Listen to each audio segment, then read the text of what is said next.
out of there, man. You want to get out? Yeah, I get you out.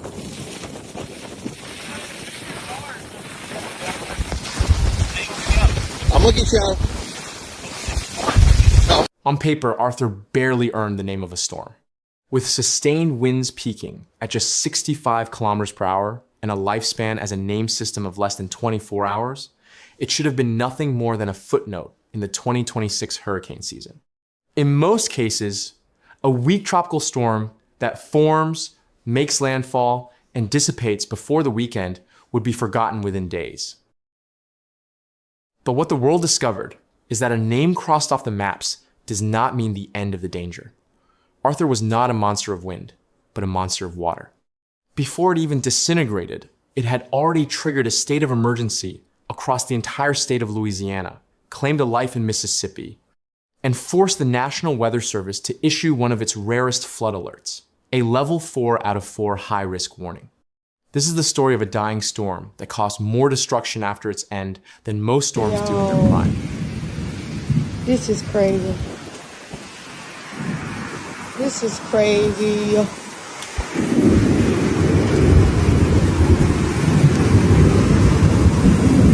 I couldn't bear run through this. The system began as a disorganized mass of thunderstorms, stagnating over the western Gulf of Mexico and dumping rain on the Texas coast without a clear center. Forecasters watched it like a pot that refuses to boil, knowing the heat was there, but uncertain if it would ever organize. On the morning of June 17th, it finally happened. The National Hurricane Center classified the system as Tropical Storm Arthur, centered less than 80 kilometers from Port O'Connor, Texas. But the most critical detail was not its speed, but its reach. Arthur's wind field extended 280 kilometers in every direction from its weak center. When it touched land near Freeport, Texas, its winds collapsed almost immediately. By Wednesday night, it was downgraded to a post-tropical residual depression. Officially, Arthur was over. But as the rain continued to fall, it became clear that the atmosphere hadn't received the memo. To understand Arthur, imagine a tanker truck that has crashed and lost its engine. The engine, the wind, and the rotation was dead, but the cargo, millions of tons of tropical moisture, continued to spill out across the saturated land. Guess there's not. There's I-35. There goes the car.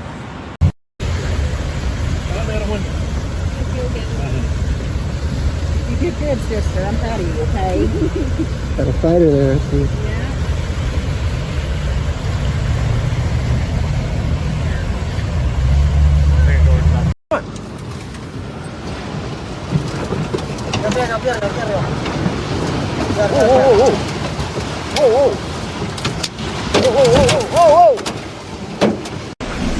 In Louisiana, Governor Jeff Landry was forced to declare a statewide emergency as tornadoes and torrential rains struck multiple parishes.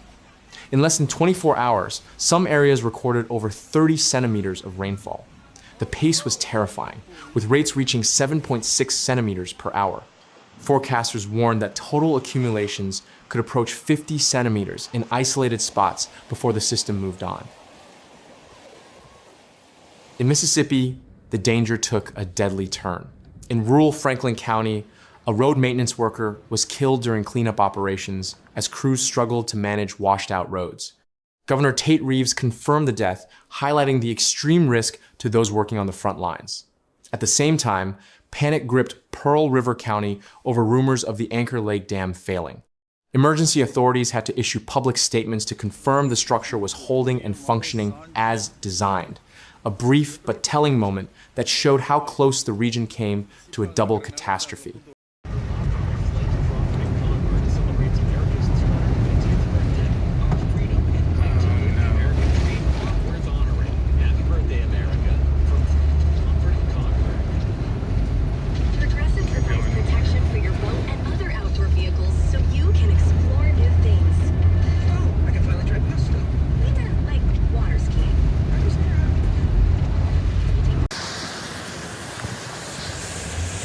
The unprecedented volume of water forced the Weather Prediction Center to issue its most severe warning.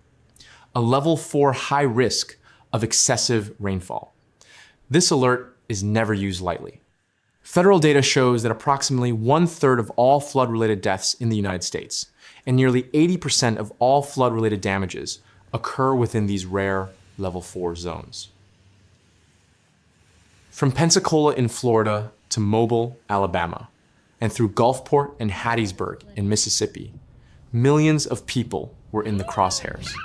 The impact was felt far and wide.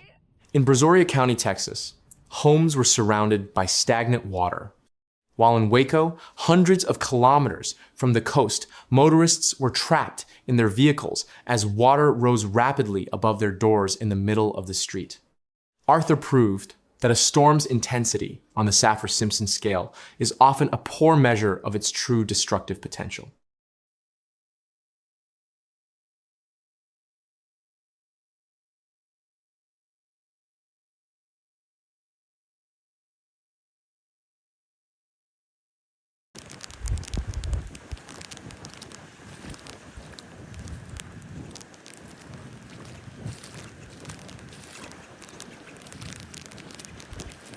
Adding to the complexity of the crisis, Arthur was not the only disaster striking the nation that week.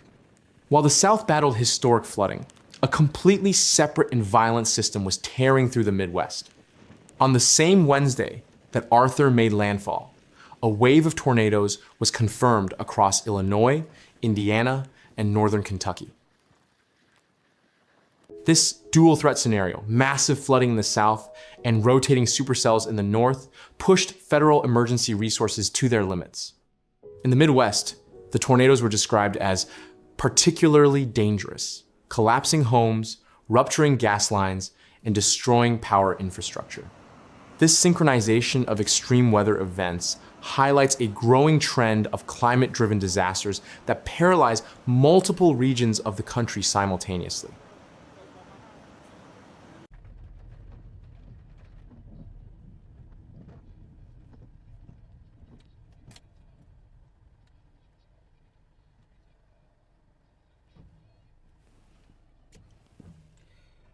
Yeah, Kevin, the tree came from this house here. And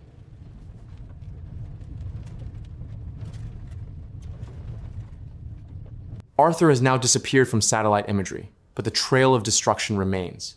The plume of tropical moisture is now moving toward the mid-Atlantic, threatening new communities with flash flooding. Authorities continue to urge extreme caution.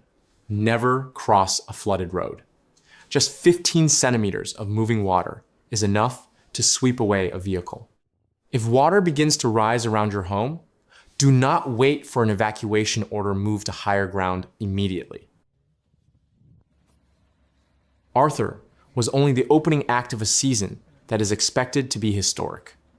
It served as a grim reminder that we must never judge a storm by its name alone, but by the water it carries. As the cleanup begins and the waters slowly recede, the resilience of these communities will once again be tested. Stay informed, stay prepared, and look out for one another. Huh?